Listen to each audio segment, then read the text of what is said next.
Many people are too confident and too brave when it comes to assuming certain things about fellow Muslims, especially after they die.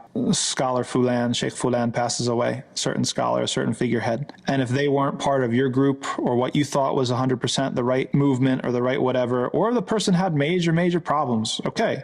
But the way that we react like a bunch of rabid dogs. We go overboard and we've got way too much confidence.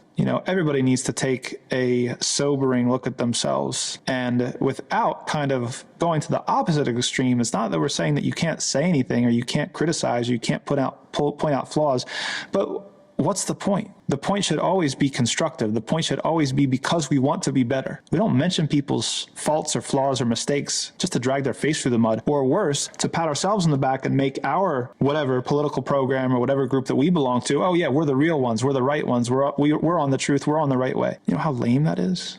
You should be focused on doing better. You should be focused on learning from others. And if you really honestly, if you had true courage to believe in what was right and the requisite fear of Allah subhanahu wa ta'ala, you wouldn't fall into that sort of behavior. You wouldn't fall into that sort of behavior, because at a certain point, you have to leave certain things up to Allah. And you need to really express some humility and some caution as to how you are reading a situation. Are you so confident in your judgments?